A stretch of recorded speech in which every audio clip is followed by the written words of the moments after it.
Spooky season is here, and so is my terrifyingly long spooky season TBR. Let's talk about the books I'll be reading this spooky season.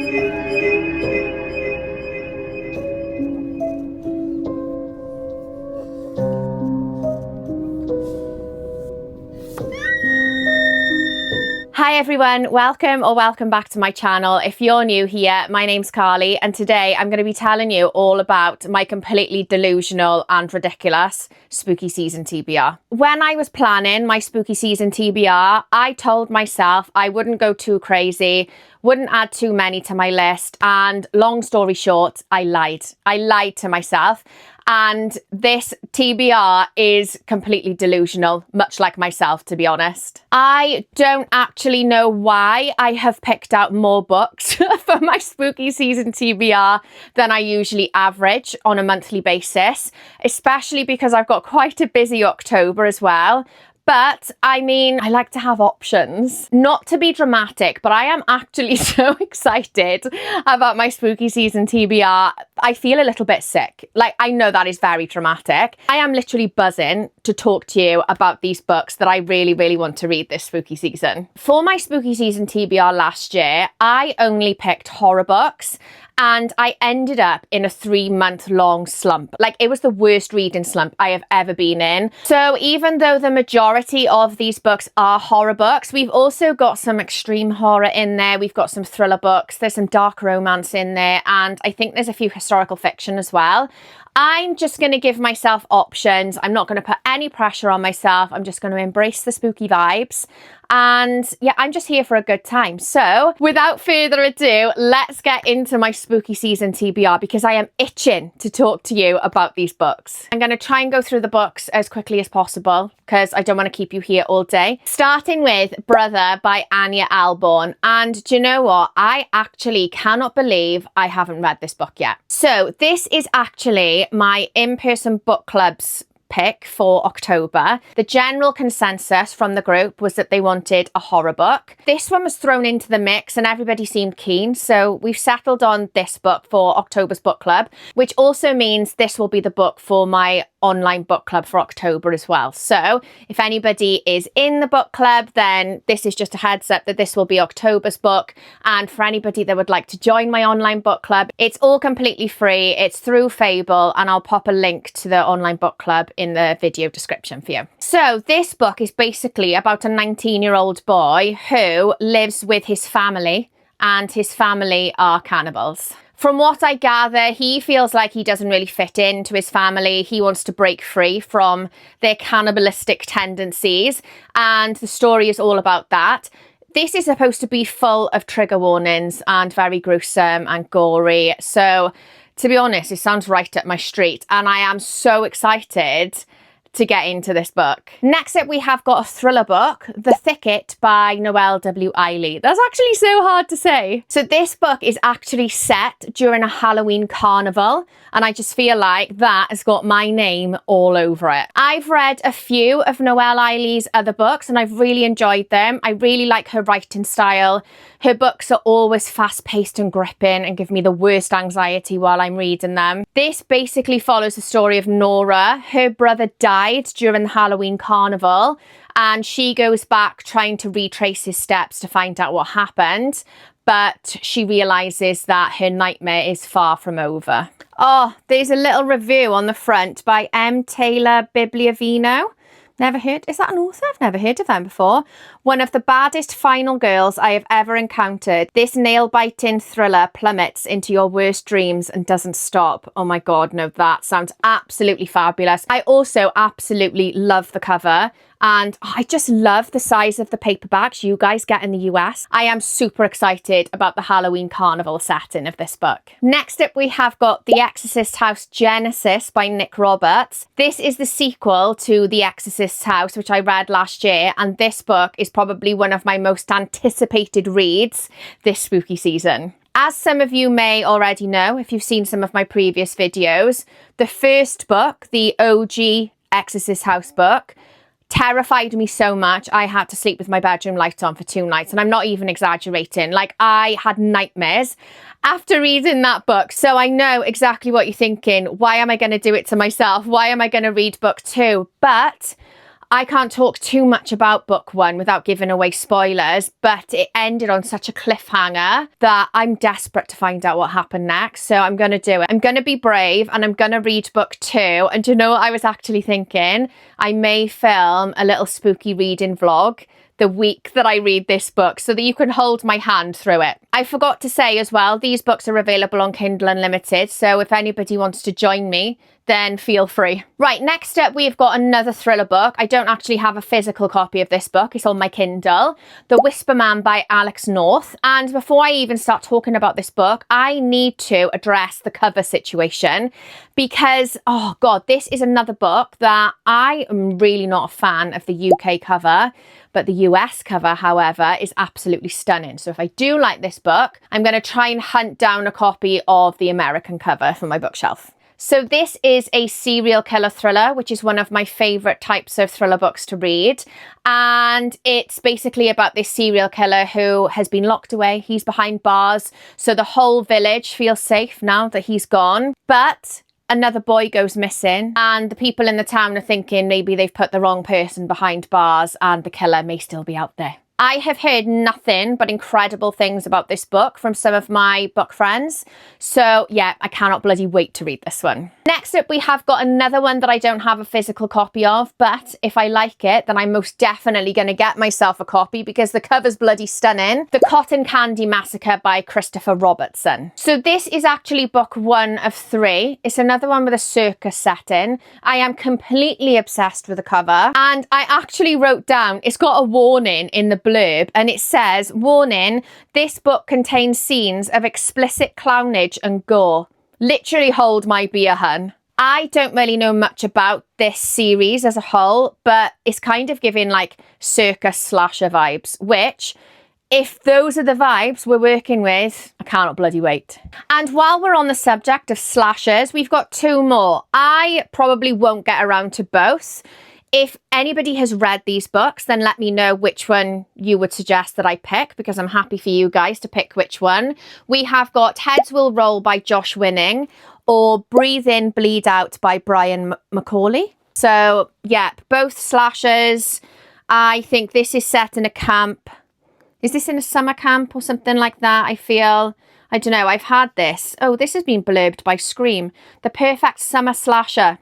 Yeah, this is a summer slasher. Look at that flop as well. And then this one, I actually have no idea. I tell you the reason I've added this one to my spooky season TBR is because I saw Sinead Hannah talking about it.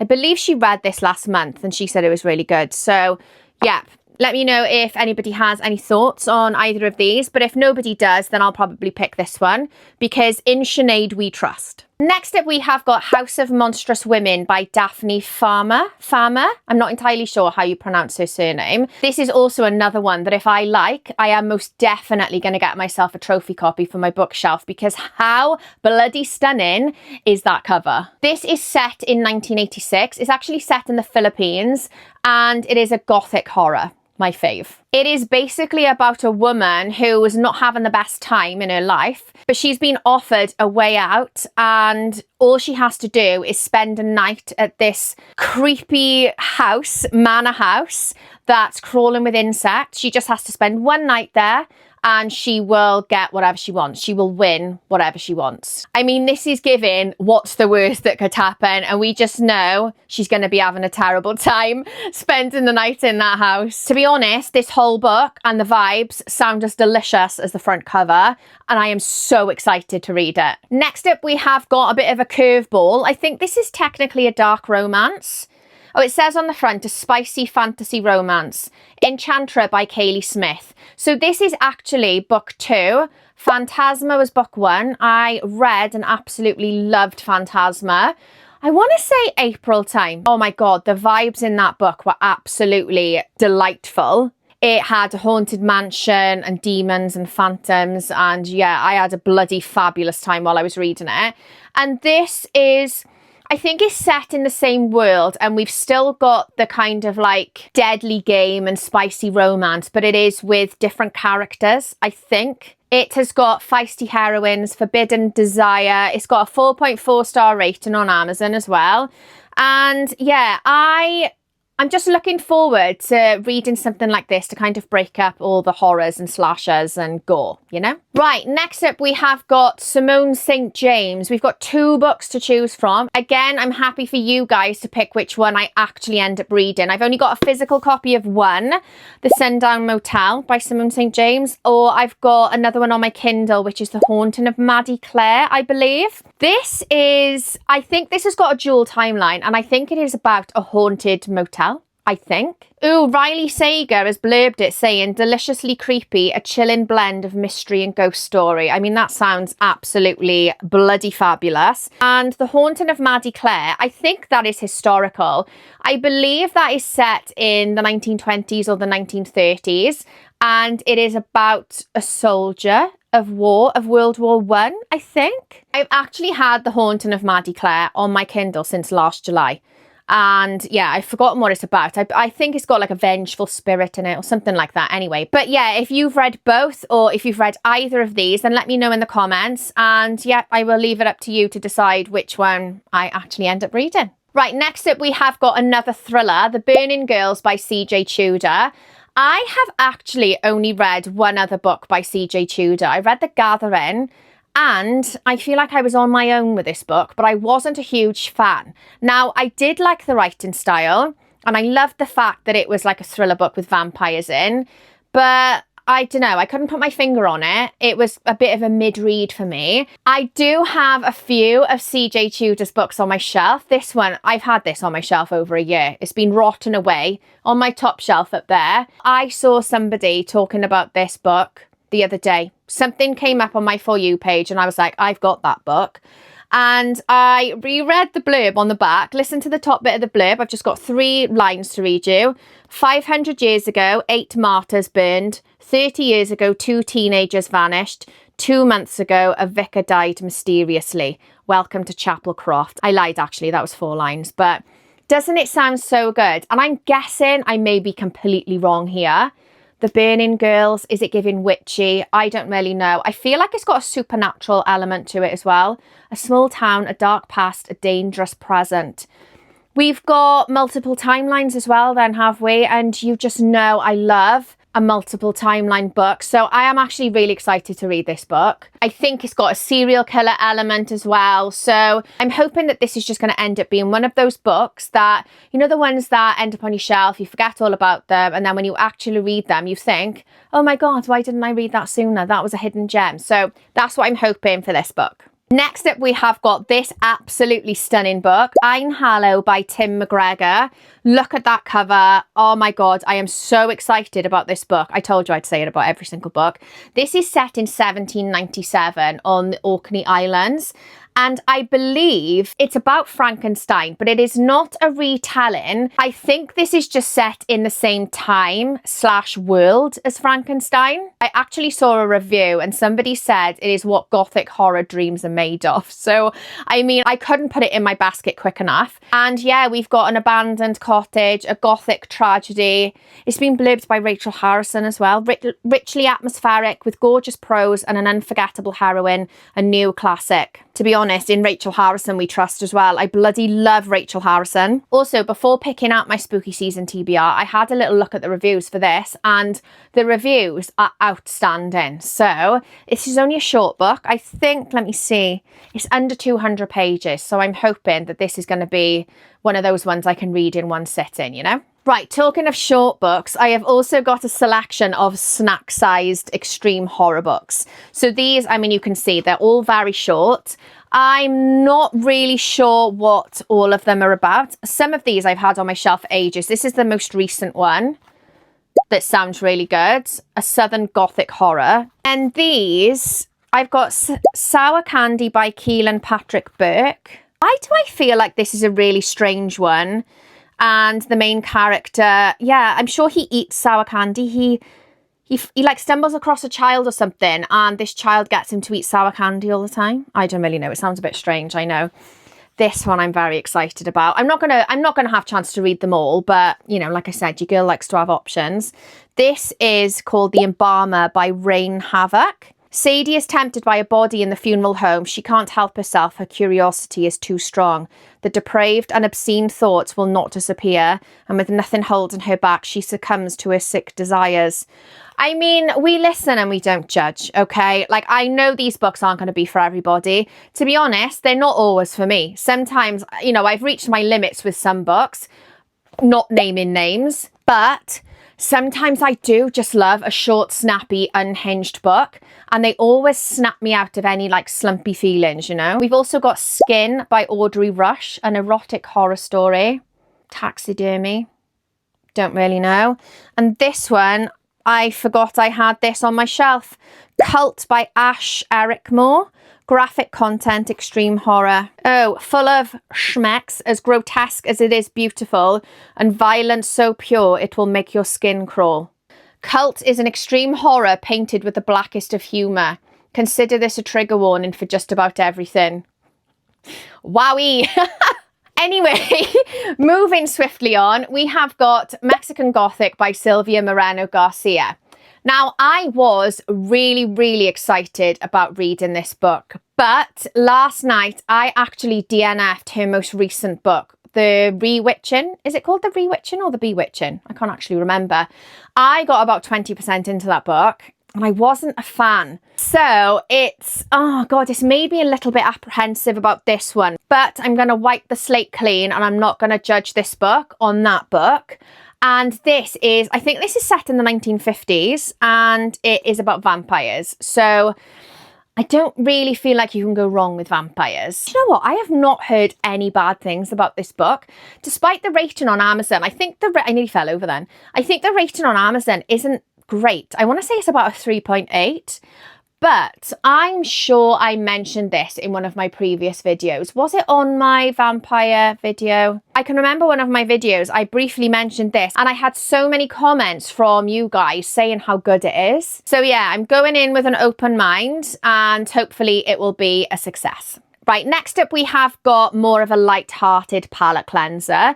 The Village Library Demon Hunting Society by C.M. Wagner. How cute is that cover? This is a supernatural cozy mystery about a librarian that likes to solve murders and a cat who ends up being possessed. So we've got the kind of like book vibe that I absolutely love in books and demon cats. I mean, it sounds bloody fabulous. There's a little tagline at the bottom of the blurb and it says, "It will be a lesson for murderers and demons alike. Never mess with a librarian." Yeah, I feel like this is just going to be a bit of fun, isn't it? It's kind of giving like Vera Wong with demon-possessed cats. Right, moving on to one I know is definitely not going to be a fun read. The Black Farm by Elias Witherow, and I am actually terrified to read this book. Apparently, it has got every single trigger warning under the sun. It is actually, I've seen it somewhere that it is an extreme horror, which is unusual for an extreme horror book to be this long. They're usually like short and snappy.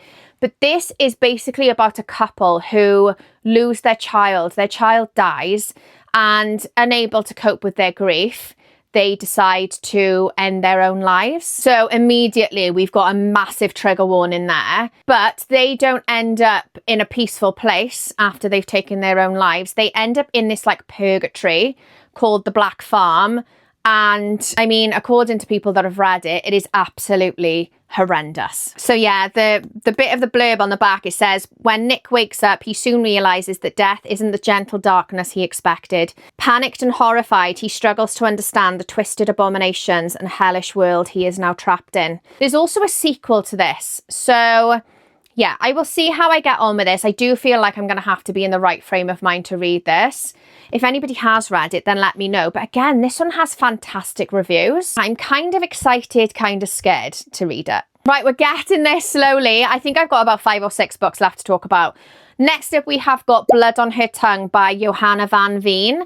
And, oh, straight away, I've seen CJ Lead, who is the author of Mayfly, has said it's a new Gothic masterpiece. This is set in the Netherlands in 1887, and I believe it is about madness and vampires. I mean, to be honest, it literally sounds like it was written just for me. I am wondering if I was an unhinged vampire in a previous life, to be honest. But yeah, this, oh my God, it just sounds so good. Right, next up, we have got Conjure by Harley Beck. And this is going to be another We Listen and We Don't Judge, because it is actually a paranormal erotic horror. What can I say? I've got eclectic taste in books. This is actually available on Kindle Unlimited as well. So this has got a creepy old house, and there's something lurking and whispering in the woods, where the whispers in the wind lead you to a deafening silence. I think she's going to end up like getting it on with a phantom or something, isn't she? I just know it. I think this is like paranormal horror, but make it spicy. So yeah, I'm actually looking forward to this, you know. Right, next up we have got a historical fiction, The Darlings of the Asylum by Noelle O'Reilly.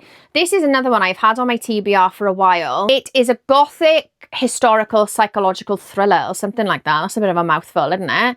I'm actually going to read you the blurb because it's quite short, and I can remember that when I read the blurb, that's what drew me in instantly. In 1886, a respectable young woman must acquire a husband, but Violet Pring longs to be a professional artist and live on her own terms.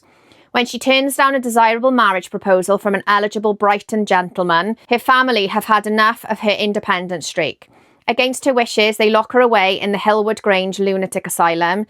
Now at the mercy of the sinister Dr. Rastrick, she must keep her wits about her if she has any hope of escaping. That sounds so good. It is set in a Victorian asylum, which I think I have said multiple times. One of my favourite settings in a book. Victorian era, one of my favourite eras. I'm hoping that this is just going to break up all the horror and gore and strange things that I'll be reading in October. Right, we're on to our last three books. Next up, we have got Such Sharp Teeth by Rachel Harrison. I actually cannot believe I haven't read this book yet. I love Rachel Harrison. I am a Rachel Harrison super fan.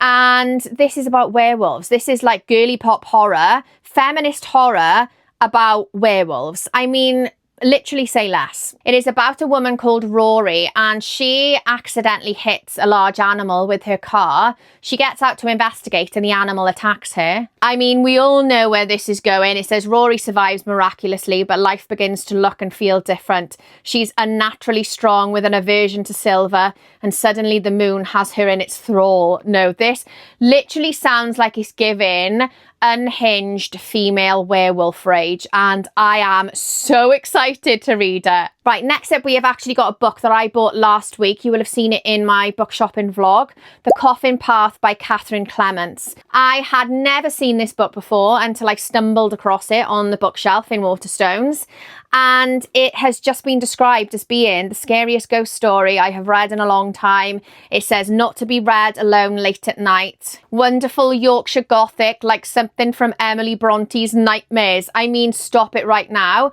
This is another one. It sounds like it was written for me. I cannot wait to read this. I love the cover. I don't know. I'm just hoping that this is going to end up being another one of those hidden gems that, you know, you just stumble upon by accident because they're meant to be. And last but by no means least, we have got another one I have had on my shelf for a very, very long time. Last Days by Adam Neville. This book sounds so good, and I have just been putting it off because it is quite a chunk. It is over 500 pages, but it is about a cult. So it's about this really violent cult that ended up destroying itself and no longer exists.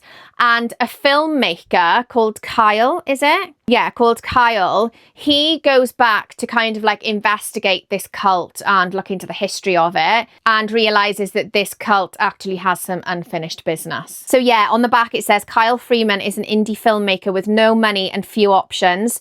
So when he lands a commission to make a documentary about the sinister cult and its mysterious leader, he jumps at the chance.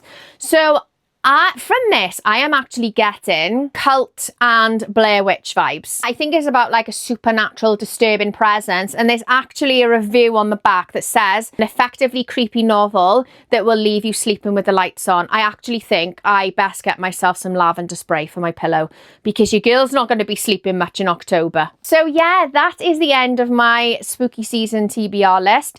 And yes, like I said in the intro, I am aware that this is completely ridiculous, completely delusional, but I'm committed to the cause and I'm going to give it my best shot. I may actually need to add in a My Little Pony book or something as well to cleanse my brain, because I do feel like I'm going to be traumatized by the end of October. Please let me know in the comments what your spooky season TBR is looking like. What are your spooky season reading plans? I want to hear them all. I absolutely love hearing about what you guys will be reading as well. I really hope you enjoyed watching, and I hope you managed to get some inspiration for your own reading lists. If you did enjoy, please don't forget to hit that little subscribe button below. I would absolutely love it if you decided to stick around and hold my hand while I'm putting myself through a pretty traumatic month of reading next month. I am definitely going to film at least one reading vlog next month so that we can share the trauma together. But yeah, I will leave it there for now, and I'll catch you all next time.